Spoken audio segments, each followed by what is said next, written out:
Na tregon një dietar I cili është nda prej kësaj dënjaje frik, Allahu Azza wa Jalla mëshirov, tha e pata shkujt një libre para disa viteve në kohën kur komunizmi ishte në shkallën më të lartë, dhe ateistat të cilët prodhoshin libra sikur me qenë fabrik, se s'ka Zot, nuk ka krijues, nuk ka Zot që ekziston.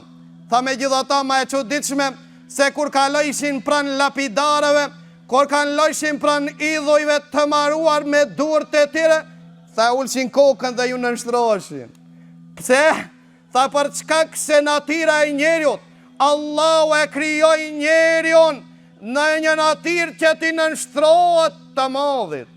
Dhe ato se në gjetën Allahun e tyre, e humbën rrugën në oborin e tyre, nuk deshtën që ti nënshtrohen Allahu, Allahu I përbuzi ato kur I nënshtroi pran idhujve të ndryshëm. Tha ma e çuditshme se çata njerëz të njëjtë, të cilët një ditë thoshin rroth, u ngritën dhe I rënuan zotrat e tyre. Ata nuk kanë ardhur pe Mars, ata që e urxuan lapidarin, ata që e rënuan idhun e Enver Hoxhës, ata nuk erdhën pe Mars. Janë ata të cilët thoshin rroft Enver Hoxha, e pastaj u përbuz Enver Hoxha.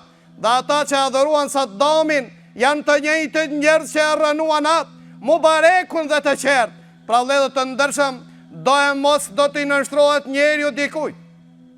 Ai që e meriton të nënshtrohet është vetëm Allah, që nuk përbuz, nuk përullet, nuk rrëzohet si që rrëzohen zotat e kotat të dynjas.